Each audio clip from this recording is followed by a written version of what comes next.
ನಾನು ಬರೀ ಬ್ಲೌಸ್ ಮತ್ತು ಲಂಗದಲ್ಲೇ ಇದ್ದೆ. ಅತ್ತಿಗೆ, ನಿಮ್ಮ ಯೌವನವನ್ನ ನಾನು ಸ್ವಲ್ಪ ಮಜಾ ಮಾಡುತ್ತೇನೆ ಅಂದ. ನಾನು ತಬ್ಬಿಬ್ಬಾದೆ. ಆಗ ನಾನು, ಬೇಡ ಕಣೋ, ನಾನು ನಿನ್ನ ಅತ್ತಿಗೆ, ಅದೆಲ್ಲ ತಪ್ಪು ಅಂದರು ಬಿಡದೆ. ಇನ್ನು ನನ್ನನ್ನು ಕಾಯಿಸಬೇಡ ಕಣೋ. ಈ ಕತೆ ತುಂಬಾನೇ ರೋಮಾಂಚಕವಾಗಿದೆ. ಅದಕ್ಕೆ ವಿಡಿಯೋ ಸ್ಕಿಪ್ ಮಾಡದೆ ಪೂರ್ತಿಯಾಗಿ ನೋಡಿ. ಹಾಗೆ ನಿಮಗೆ ಒಂದು ಸರ್ಪ್ರೈಸ್ ಕೂಡ ಇದೆ. ನನ್ನ ಹೆಸರು ಗೀತಾ. ನನಗೆ 29 ವರ್ಷ ವಯಸ್ಸು. ನಂಗೆ ಉಮೇಶ್ ಜೊತೆ ಮದುವೆ ಆಗಿ 5 ವರ್ಷ ಆಗಿದೆ. ನಮ್ಮ ಮನೆಯಲ್ಲಿ ಮಾವ, ಅತ್ತೆ, ನಾನು, ನನ್ನ ಗಂಡ, ನನ್ನ ಮೈದುನ ಮತ್ತು ಅವನ ತಂಗಿ ಇದ್ದಾರೆ. ನಮಗೆ 3 ವರ್ಷದ ಮಗಳು ಕೂಡ ಇದ್ದಾಳೆ. ಉಮೇಶ್ ಒಂದು ಮೆಡಿಕಲ್ ಏಜೆನ್ಸಿಗೆ ಮ್ಯಾನೇಜರ್ ಆಗಿ ಕೆಲಸ ಮಾಡುತ್ತಿದ್ದರು ಮತ್ತು ಅವರಿಗೆ ಉತ್ತಮ ಸಂಬಳವಿತ್ತು. ಆದ್ದರಿಂದ ನಮಗೆ ಯಾವುದೇ ತೊಂದರೆಗಳಿಲ್ಲದೆ ಜೀವನವು ಚೆನ್ನಾಗಿ ಸಾಗುತ್ತಿತ್ತು. ನನ್ನ ಮಾವ ಶಾಲೆಯಲ್ಲಿ ಶಿಕ್ಷಕರಾಗಿ ಕೆಲಸ ಮಾಡುತ್ತಿದ್ದರು. ಆದರೆ 3 ವರ್ಷಗಳ ಹಿಂದೆ ಅನಾರೋಗ್ಯದ ಕಾರಣದಿಂದಾಗಿ ಅವರು ಸ್ವಯಂ ನಿವೃತ್ತಿ ಪಡೆದರು. ಈಗ ಅವರು ಮನೆಯಲ್ಲಿ ಇದ್ದು ಆಗಾಗ ಹೊಲವನ್ನು ನೋಡಿಕೊಳ್ಳುತ್ತಿದ್ದಾರೆ ಮತ್ತು ಸ್ವಲ್ಪ ಸಣ್ಣ ಪುಟ್ಟ ವ್ಯವಸಾಯಗಳನ್ನು ಮಾಡುತ್ತಾರೆ. ನನ್ನ ಅತ್ತೆ ಮನೆಯಲ್ಲಿ ನನ್ನೊಂದಿಗೆ ಇರುತ್ತಾರೆ. ನನ್ನ ಮೈದುನ ರಮೇಶ್ ಒಂದು ಪ್ರತಿಷ್ಠಿತ ಕಾಲೇಜಿನಲ್ಲಿ ಓದುತ್ತಿದ್ದಾರೆ. ಅವನು ನೋಡಲು ನನ್ನ ಗಂಡನಿಗಿಂತಲೂ ತುಂಬಾ ಸುಂದರವಾಗಿದ್ದಾನೆ ಮತ್ತು ತುಂಬಾ ಫಿಟ್ ಆಗಿದ್ದಾನೆ. ಅವನು ಎಲ್ಲರೊಂದಿಗೆ ಚೆನ್ನಾಗಿ ಮಾತನಾಡುತ್ತಾನೆ ಮತ್ತು ಅವನ ವಯಸ್ಸು 26 ವರ್ಷ. ಅವನಿಗೆ ಇನ್ನೂ ಮದುವೆಯಾಗಿಲ್ಲ. ಅವನು ಹೆಚ್ಚಾಗಿ ಊರಲ್ಲೇ ಇರುತ್ತಾನೆ ಮತ್ತು ಆಗಾಗ ಮನೆಗೆ ಬರುತ್ತಿರುತ್ತಾನೆ. ಈ ಕಥೆಯು 1 ವರ್ಷದ ಹಿಂದೆ ನಡೆದದ್ದು. ಅದು ಜನವರಿ ತಿಂಗಳು, ಚಳಿಗಾಲ, ಆದ್ದರಿಂದ ತುಂಬಾ ಚಳಿಯಿತ್ತು. ನನ್ನ ಜೀವನದಲ್ಲಿ ಎಲ್ಲವೂ ಚೆನ್ನಾಗಿ ನಡೆಯುತ್ತಿತ್ತು. ನಾನು ಆಕರ್ಷಕವಾದ ಮಹಿಳೆಯಾಗಿದ್ದೆ ಮತ್ತು ನನ್ನ ಬಗ್ಗೆ ನನಗೆ ತುಂಬಾ ಹೆಮ್ಮೆ ಇತ್ತು. ನಾನು ಎಲ್ಲಿಗೆ ಹೋದರೂ ಜನರು ನನ್ನನ್ನು ನೋಡುತ್ತಿದ್ದರು. ನಾನು ನನ್ನ ಗಂಡನಿಂದ ಸಂತೋಷವಾಗಿರಲಿಲ್ಲ ಮತ್ತು ನನಗೆ ಯಾವುದೇ ಕೊರತೆ ಇರಲಿಲ್ಲ. ನನ್ನ ಗಂಡನಿಂದ ನನಗೆ ಬೇಕಾದ ಎಲ್ಲವೂ ಸಿಕ್ಕಿತ್ತು. ನನ್ನ ಗಂಡ ಸ್ವಲ್ಪ ದಪ್ಪ ಮತ್ತು ಉದ್ದವಾಗಿದ್ದರು ಮತ್ತು ನನಗೆ ಯಾವುದೇ ಸಮಸ್ಯೆ ಇರಲಿಲ್ಲ. ನಾನು ಕೂಡ ಅವರ ಜೊತೆ ಸಂತೋಷವಾಗಿದ್ದೆ. ಹೀಗಿರುವಾಗ ನನ್ನ ಗಂಡನಿಗೆ 15 ದಿನಗಳ ಕಾಲ ಕಚೇರಿ ಕೆಲಸದ ಮೇಲೆ ಮುಂಬೈಗೆ ಹೋಗಬೇಕಾಯಿತು. ಅವರಿಗೆ ಇಷ್ಟವಿರಲಿಲ್ಲ, ಆದರೂ ಹೋಗಲೇಬೇಕಾಯಿತು. ಅವರು ಹೋಗಿ 3 ದಿನಗಳಾಗಿದ್ದವು. ಆದರೆ ಈಗಾಗಲೇ ನನಗೆ ತಡೆದುಕೊಳ್ಳಲು ಸಾಧ್ಯವಾಗದಷ್ಟು ಹಸಿವಾಗಿತ್ತು. ಬೇರೆ ದಾರಿ ಇಲ್ಲದೆ ನಾನೇ ದೇವರು ಕೊಟ್ಟ ಕೈಗಳಿಂದ ಕೆಲಸ ಮಾಡಿಕೊಳ್ಳುತ್ತಿದ್ದೆ. ಆದರೆ ಅದು ಸಾಕಾಗುತ್ತಿರಲಿಲ್ಲ. ನಿಜವಾದ ಸುಖ ನನಗೆ ಸಿಗುತ್ತಿರಲಿಲ್ಲ. ಹೀಗೆ 10 ದಿನಗಳು ಕಳೆದು ಹೋದವು. ಒಂದು ದಿನ ಬೆಳಿಗ್ಗೆ ನನ್ನ ಮೈದುನ ರಮೇಶ್ ಮನೆಗೆ ಬಂದನು. ಅವನು ಸಂಜೆಯವರೆಗೆ ಇದ್ದು ಹೊರಡಲು ನಿಂತಿದ್ದನು. ಆ ದಿನ ನಮ್ಮ ದೂರದ ಸಂಬಂಧಿಗಳಲ್ಲಿ ಒಬ್ಬರು ತೀರಿಕೊಂಡರು ಎಂಬ ಸುದ್ದಿ ಬಂದಿತ್ತು. ಆದ್ದರಿಂದ ನನ್ನ ಅತ್ತೆ ಮಾವ ಅಲ್ಲಿಗೆ ಹೋಗಬೇಕಾಯಿತು. ಅವರು ರಮೇಶ್ಗೆ ನನ್ನ ಮನೆಯಲ್ಲಿ ಇರಲು ಹೇಳಿ ಊರಿಗೆ ಹೊರಟರು. ನಾನು ಮತ್ತು ರಮೇಶ್ ತುಂಬಾ ಆತ್ಮೀಯರಾಗಿದ್ದೆವು. ನಾವು ಒಬ್ಬರನ್ನೊಬ್ಬರು ತಮಾಷೆ ಮಾಡುತ್ತಿದ್ದೆವು. ನಾವು ಇಬ್ಬರೂ ಒಳ್ಳೆಯ ಸ್ನೇಹಿತರಂತೆ ಇದ್ದೆವು. ಅಂದು ರಾತ್ರಿ ನಾವು ಊಟ ಮಾಡಿ ಮಲಗಿಕೊಂಡೆವು. ಆದರೆ ನನಗೆ ನಿದ್ದೆ ಬರಲಿಲ್ಲ, ಏಕೆಂದರೆ ನಾನು ತುಂಬಾ ಹಂಬಲಿಸುತ್ತಿದ್ದೆ. ಅದಕ್ಕಾಗಿ ನಾನು ಮೊದಲು ಬಾತ್ರೂಮಿಗೆ ಹೋಗಿ ಕೆಲಸ ಮುಗಿಸಿ ಬಂದೆ.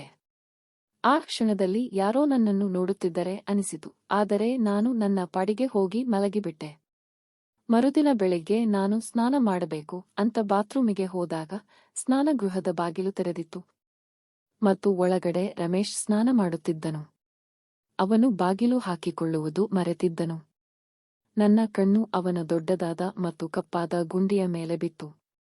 ಅದು ನೇತಾಡುತ್ತಿತ್ತು ಮತ್ತು ತುಂಬಾ ಗಟ್ಟಿಯಾಗಿತ್ತು. ಅದನ್ನು ನೋಡಿ ನಾನು ತಬ್ಬಿಬ್ಬಾದೆ. ಯಾಕೆ ಅಂದ್ರೆ ಅಷ್ಟು ದೊಡ್ಡ ಗುಂಡನ್ನು ನಾನು ನೋಡಿರಲೇ ಇಲ್ಲ. ನನಗೆ ಮನಸ್ಸಿನಲ್ಲಿ ಏನೋ ಒಂಥರ ಅನಿಸಿತು ಮತ್ತು ನಾಚಿಕೆಯಾಯಿತು. ನಾನು ಶಬ್ದ ಮಾಡದೆ ಮೆಲ್ಲನೆ ಹಿಂದಕ್ಕೆ ಬಂದುಬಿಟ್ಟೆ. ಸ್ವಲ್ಪ ಹೊತ್ತಿನ ನಂತರ ಅವನು ಟವೆಲ್ನಲ್ಲಿ ಹೊರಗಡೆ ಬಂದು ತನ್ನ ರೂಮಿಗೆ ಹೋದನು. ಆ ದೃಶ್ಯ ನನ್ನ ಕಣ್ಣಿಗೆ ಕಟ್ಟಿದಂತಾಗಿತ್ತು. ಆಮೇಲೆ ನಾನು ಅಡುಗೆ ಮನೆಗೆ ಹೋದೆ. ನಂತರ ನನ್ನ ಮೈದುನ ನಾನು ಊರಿಗೆ ಹೋಗಿ ಸಂಜೆ ಬರುತ್ತೇನೆ ಎಂದು ಹೇಳಿ ಹೊರಟು ಹೋದನು. ನಾನು ಇಡೀ ದಿನ ಅವನನ್ನೇ ನೆನೆಸಿಕೊಂಡು ತುಂಬಾ ಬಿಸಿಯಾಗಿದ್ದೆ. ಆದರೆ ನನ್ನ ಬಿಸಿಯನ್ನು ತಣ್ಣಗೆ ಮಾಡುವವನು ಯಾರೂ ಇರಲಿಲ್ಲ. ರಮೇಶ್ನ ಗುಂಡು ತುಂಬಾ ದೊಡ್ಡದು ಮತ್ತು ಕಪ್ಪಾಗಿತ್ತು. ಆದರೆ ಅದನ್ನ ಅವನು ತುಂಬಾ ಕ್ಲೀನ್ ಆಗಿ ಇಟ್ಟುಕೊಂಡಿದ್ದನು. ನಾನು ತುಂಬಾ ದಿನಗಳಿಂದ ಈ ರೀತಿ ಬೇರೆ ಯಾರನ್ನೂ ನೋಡಿರಲಿಲ್ಲ. ಸಂಜೆ ರಮೇಶ್ ಮನೆಗೆ ಬಂದಾಗ, ರಾತ್ರಿ ಊಟದ ನಂತರ ನಾವು ಸ್ವಲ್ಪ ಮಾತನಾಡುತ್ತಾ ಕುಳಿತೆವು. ಆಗ ನಾವು ಈಗ ಮಲಗೋಣ, ತುಂಬಾ ರಾತ್ರಿ ಆಗಿದೆ ಎಂದು ಹೇಳಿದೆ. ಆಗ ರಮೇಶ್ ಹೇಳಿದ, ಅತ್ತಿಗೆ ನನಗೆ ಇನ್ನೊಂದು ಕಂಬಳಿ ಬೇಕು, ರಾತ್ರಿ ತುಂಬಾ ಚಳಿ ಆಗುತ್ತೆ ಎಂದ.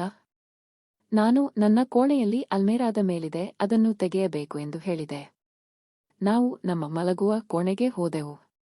ಆದರೆ ಅವನ ಕೈಗೆ ಅದು ಸಿಗುತ್ತಿರಲಿಲ್ಲ, ಅದು ಎತ್ತರದಲ್ಲಿತ್ತು. ರಮೇಶ್, ನಾನು ಹಾಲಿನಲ್ಲಿರುವ ಕುರ್ಚಿ ತರುತ್ತೇನೆ ಎಂದು ಹೇಳಿದ. ನಾನು ಹೇಳಿದೆ, ಬೇಡ, ಆ ಕುರ್ಚಿ ಸರಿ ಇಲ್ಲ ಮತ್ತು ಅದರ ಅಗತ್ಯವಿಲ್ಲ, ನೀನು ನನ್ನನ್ನು ಎತ್ತಿಕೋ, ನಾನು ತೆಗೆದುಕೊಡುತ್ತೇನೆ ಎಂದೆ. ಅವನು ಸರಿ ಆಯಿತು ಅಂತ ನನ್ನನ್ನು ಎತ್ತಿಕೊಂಡನು. ಆಗ ನನಗೆ ಏನೋ ಒಂಥರ ಅನಿಸಿತು. ಇಷ್ಟೆಲ್ಲ ಆಗುತ್ತಿದ್ದರೂ ರಮೇಶ್ ಮಾತ್ರ ನಾನು ಕಂಬಳಿ ತೆಗೆಯುತ್ತಿದ್ದೇನೆ ಎಂದುಕೊಂಡಿದ್ದ. ಆಮೇಲೆ ನಾನು ಕಂಬಳಿ ತೆಗೆದು ರಮೇಶ್ಗೆ ಕೊಟ್ಟೆ. ರಮೇಶ್ ಅದನ್ನು ತೆಗೆದುಕೊಂಡು ಅವನ ಕೋಣೆಗೆ ಹೋದನು. ನಾನು ಕೂಡ ನನ್ನ ರೂಮಿನಲ್ಲಿ ಒಬ್ಬಳೇ ಮಲಗಿದೆ. ನಾನು ಸ್ವಲ್ಪ ಮೂಡ್ನಲ್ಲಿ ಇದ್ದೆ, ಅದಕ್ಕಾಗಿ ಅವನನ್ನು ಕರೆದು, ನೀನು ಇಲ್ಲೇ ಮಲಗು ಪ್ಲೀಸ್, ಯಾಕಂದ್ರೆ ನನಗೆ ಒಬ್ಬಳೇ ಮಲಗಲು ಸ್ವಲ್ಪ ಭಯವಾಗುತ್ತಿದೆ ಮತ್ತು ಮನೆಯಲ್ಲಿ ಬೇರೆ ಯಾರೂ ಇಲ್ಲ ಎಂದು ಹೇಳಿದೆ. ಅದಕ್ಕೆ ರಮೇಶ್ ಒಪ್ಪಿಕೊಂಡನು ಮತ್ತು ನನ್ನ ಕೋಣೆಗೆ ಬಂದು ಮಲಗಿಕೊಂಡನು. ನಾನು ಎಲ್ಲಿ ಇವನು ಒಪ್ಪಿಕೊಳ್ಳುವುದಿಲ್ಲವೋ ಎಂದುಕೊಂಡೆ. ಆದರೆ ಪರವಾಗಿಲ್ಲ, ರಮೇಶ್ ಒಂದೇ ಮಾತಿಗೆ ಒಪ್ಪಿಕೊಂಡು ರೂಮಿನಲ್ಲಿ ಮಲಗಲು ಬಂದನು. ಅಷ್ಟೊತ್ತಿಗೆ ನನ್ನ ಮಗಳು ಆಗಲೇ ನಿದ್ದೆ ಮಾಡಿಬಿಟ್ಟಿದ್ದಳು ಮತ್ತು ಅವಳಿಗೆ ಬೇರೆ ಹಾಸಿಗೆ ಹಾಸಿದ್ದೆ. ನಾನು ಸೀರೆಯಲ್ಲೇ ಎದ್ದೆ ಮತ್ತು ಅದನ್ನು ಚೇಂಜ್ ಮಾಡೋದು ಬೇಡ ಎಂದು ಹಾಗೆ ಸೀರೆಯಲ್ಲೇ ಮಲಗಿಕೊಂಡೆ. ರಮೇಶ್ ಬನಿಯನ್ ಮತ್ತು ಚಡ್ಡಿಯಲ್ಲಿ ಮಲಗಿದ್ದ ಮತ್ತು ಒಂದು ಕಂಬಳಿ ಹೊದ್ದುಕೊಂಡಿದ್ದ. ನಾನು ಇನ್ನೊಂದು ಕಂಬಳಿ ಹೊದ್ದುಕೊಂಡಿದ್ದೆ. ರೂಮಿನಲ್ಲಿ ಲೈಟ್ ಆಫ್ ಮಾಡಿ ಮಲಗಿಕೊಂಡೆವು. ಸೀರೆಯಲ್ಲಿ ಮಲಗಿದ್ದರಿಂದ ನನಗೆ ನಿದ್ದೆಯೇ ಬರಲಿಲ್ಲ. ನಾನು ಮೆಲ್ಲನೆ ಎದ್ದು ಸೀರೆ ಬದಲು ನೈಟಿ ಹಾಕಿಕೊಳ್ಳೋಕೆ ಅಂತ ಎದ್ದೆ. ಚೇಂಜ್ ಮಾಡಬೇಕು ಅಂದ್ರೆ ಹೊರಗಡೆ ಹೋಗ್ಬೇಕು, ಆದರೆ ರಾತ್ರಿ ಆಗಿದ್ದರಿಂದ ನನಗೆ ಭಯ ಆಯಿತು. ನಾನು ಗಟ್ಟಿ ಧೈರ್ಯ ಮಾಡಿ ಅಲ್ಲೇ ಚೇಂಜ್ ಮಾಡೋಕೆ ಶುರು ಮಾಡಿದೆ. ಸ್ವಲ್ಪ ಸೌಂಡ್ ಆಗಿದ್ರಿಂದ ಅವನು ಮೊಬೈಲ್ ಟಾರ್ಚ್ ಆನ್ ಮಾಡಿ ನೋಡಿಬಿಟ್ಟ. ನನಗೆ ತುಂಬಾ ನಾಚಿಕೆಯಾಗಿ ಗಾಬರಿಯಿಂದ ತಲೆ ತಗ್ಗಿಸಿದೆ. ಅವನು, ಏನಾಯ್ತು ಅತ್ತಿಗೆ ಅಂತ ಕೇಳಿದ. ಏನಿಲ್ಲ ರಮೇಶ್, ಸೀರೆಯಲ್ಲಿ ನಂಗೆ ನಿದ್ದೆ ಬರಲಿಲ್ಲ, ಅದಕ್ಕೆ ನೈಟಿ ಹಾಕಿಕೊಂಡೆ. ಭಯ ಇದ್ದಿದ್ದರಿಂದ ಇಲ್ಲೇ ಚೇಂಜ್ ಮಾಡಿದೆ, ಆದ್ರೆ ನೀವು ಮಲಗಿದೀರಾ ಅನ್ಕೊಂಡಿದ್ದೆ, ಸಾರಿ ಅಂತ ಹೇಳಿದರು. ಆಗ ಅವರು, ಪರವಾಗಿಲ್ಲ ಅತ್ತಿಗೆ, ಶಬ್ದ ಆಗಿದ್ದರಿಂದ ನಾನು ಎದ್ದು ನೋಡಿದೆ ಅಷ್ಟೇ, ಸಾರಿ ಅಂದ. ಆಮೇಲೆ ಇಬ್ಬರೂ ನಮ್ಮ ಪಾಡಿಗೆ ನಾವು ಮಲಗಿದೆವು. ನನಗಂತೂ ನಿದ್ದೆಯೇ ಬರಲಿಲ್ಲ. ನನಗೆ ಕಬಡ್ಡಿ ಆಡಬೇಕು ಅನ್ನುವ ಆಸೆ ಇನ್ನೂ ಹೆಚ್ಚಾಯಿತು. ನನಗೆ ಕಂಟ್ರೋಲ್ ಮಾಡಿಕೊಳ್ಳಲು ಆಗಲಿಲ್ಲ. ಸೀದಾ ಎದ್ದು ಬಾತ್ರೂಮಿಗೆ ಹೋಗಿ ಕೈಕೆಲಸ ಆರಂಭಿಸಿದೆ ಮತ್ತು ಡೋರ್ ಲಾಕ್ ಮಾಡೋದನ್ನು ಮರೆತೇ ಬಿಟ್ಟಿದ್ದೆ. ಅದನ್ನ ರಮೇಶ್ ಎದ್ದು ಡೋರ್ ಹತ್ತಿರ ನಿಂತು ನೋಡಿಬಿಟ್ಟ. ನಾನು ತಲೆ ತಗ್ಗಿಸಿಕೊಂಡು ಸರಸರನೆ ಹೊರಗೆ ಬಂದು ನನ್ನ ಹಾಸಿಗೆಯಲ್ಲಿ ಮಲಗಿಬಿಟ್ಟೆ. ನಾಚಿಕೆಯಿಂದ ನನ್ನ ಮುಖ ಕೆಂಪಾಗಿ ಹೋಗಿತ್ತು. ಅವನು ಬಂದು ತನ್ನ ಹಾಸಿಗೆಯಲ್ಲಿ ಮಲಗಿದ. ಅವನು ಕೇಳಿದ, ಯಾಕೆ ಅತ್ತಿಗೆ, ಏನಾಯ್ತು, ನೀವು ಹುಷಾರಾಗಿದ್ದೀರಾ ತಾನೇ ಅಂತ. ಇದನ್ನ ಕೇಳಿ ನಾನು ಅಳೋಕೆ ಶುರು ಮಾಡಿದೆ. ಅವನು ಗಾಬರಿಯಿಂದ ಹತ್ತಿರಕ್ಕೆ ಬಂದಾಗ ಅವನನ್ನ ಗಟ್ಟಿಯಾಗಿ ತಬ್ಬಿಕೊಂಡು ಅಳೋಕೆ ಶುರು ಮಾಡಿದೆ. ಅವನ ಎದೆ ಬಡಿತ ಜೋರಾಗಿತ್ತು. ಅವನು, ಏನಾಯ್ತು ಅತ್ತಿಗೆ, ಯಾಕೆ ಅಳುತ್ತಿದ್ದೀರಾ ಅಂತ ಕೇಳಿದ. ನಾನು ನನ್ನ ಎಲ್ಲ ಸಮಸ್ಯೆಯನ್ನು ಅವನ ಮುಂದೆ ಹೇಳಿಕೊಂಡೆ.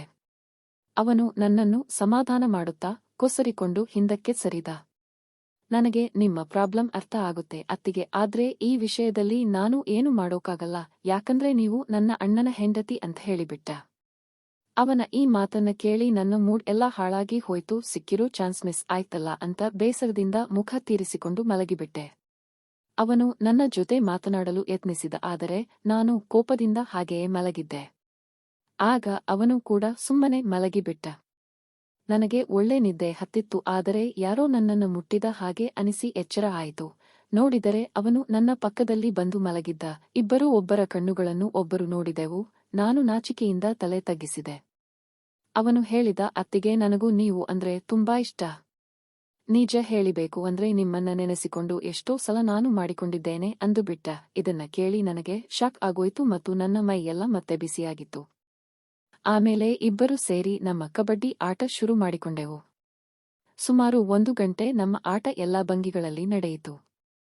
ಇಂಥ ಮಜಾ ನನಗೆ ಯಾವತ್ತೂ ಸಿಕ್ಕಿರಲಿಲ್ಲ. ಸ್ವಲ್ಪ ಹೊತ್ತಿನ ನಂತರ ನನಗೆ ಇನ್ನೂ ಬೇಕು ಅಂದೆ. ಅದಕ್ಕೆ ಅವನು ಆಯಿತು ಅಂತ ಮತ್ತೆ ಕಬಡ್ಡಿ ಶುರು ಮಾಡಿದ. ನಮ್ಮ ಕಬಡ್ಡಿ ಆಟ ರಾತ್ರಿಯೆಲ್ಲ ವಿವಿಧ ಭಂಗಿಗಳಲ್ಲಿ ನಡೆಯಿತು. ನಾನು ಹೇಳಿದೆ, ನನಗೆ ದಿನಾಲೂ ಇದೇ ರೀತಿ ಬೇಕು, ಅದು ಕೂಡ ನಿನ್ನಿಂದಲೇ ಅಂತ ಹೇಳಿದೆ. ಅದಕ್ಕೆ ಅವನು, ಆಯಿತು ಅತ್ತಿಗೆ, ನನಗೆ ಚಾನ್ಸ್ ಸಿಕ್ಕಾಗಲೆಲ್ಲ ನಿಮ್ಮ ಜೊತೆ ಕಬಡ್ಡಿ ಅದುವೇ, ಆದರೆ ನನ್ನ ಮದುವೆ ಆದ ಮೇಲೆ ಇದನ್ನ ಮಾಡೋಕ್ಕಾಗಲ್ಲ ಅಂತ ಹೇಳಿದ. ನಾನು ಕೂಡ ಸರಿ ಆಯಿತು ಅಂತ ಒಪ್ಪಿದೆ. ಇದಾದ ಮೇಲೆ ರಮೇಶ್ ಕೂಡ ಮಾಡುವೆ ಆಗಿ ಬೇರೆ ಮನೆ ಮಾಡಿಕೊಂಡು ಹೋಗಿಬಿಟ್ಟ. ನಾನು ಮತ್ತೆ ಒಬ್ಬಂಟಿಯಾಗಿಬಿಟ್ಟೆ. ನನ್ನ ಜೀವನವೇ ಇಷ್ಟೇ ಅಂತ ಅಂದುಕೊಂಡಾಗ ಆ ದೇವರು ನನ್ನ ಪಾಲಿಗೆ ಮತ್ತೊಬ್ಬನನ್ನ ಕಳುಹಿಸಿದ. ಯಾರು ಅಂತೀರಾ? ಅದು ನನ್ನ ಮುದ್ದಿನ ಮಾವ. ಅವರಿಗೆ ತುಂಬಾ ವಯಸ್ಸುವಾಗಿದೆ, ಅವರ ಅಷ್ಟು ಚೂಲು ಇರಲ್ಲ ಅನ್ಕೊಂಡಿದ್ದೆ, ಆದ್ರೆ ಅವರು ರಮೇಶ್ಗಿಂತ ಎಕ್ಸ್ಪರ್ಟ್ ಅಂತ ಗೊತ್ತಿರಲಿಲ್ಲ. ಅವರನ್ನ ಹೇಗೆ ಪಟಾಯಿಸಿದೆ ಅಂತ ಮುಂದಿನ ಭಾಗದಲ್ಲಿ ಹೇಳ್ತೀನಿ. ಅದಕ್ಕೆ ಪಾರ್ಟ್ 2 ಅಂತ ಕಾಮೆಂಟ್ ಮಾಡಿ, ಮತ್ತು ಈ ಕತೆ ಇಷ್ಟವಾದರೆ ಲೈಕ್ ಮಾಡಿ, ಸ್ನೇಹಿತರೊಂದಿಗೆ ಹಂಚಿಕೊಳ್ಳಿ, ಚಾನೆಲ್ ಅನ್ನು ಸಬ್ಸ್ಕ್ರೈಬ್ ಮಾಡಿ ಮತ್ತು ಸಪೋರ್ಟ್ ಮಾಡಿ. ಮುಂದಿನ ವಿಡಿಯೋದಲ್ಲಿ ಸಿಗೋಣ. ನಮಸ್ಕಾರ.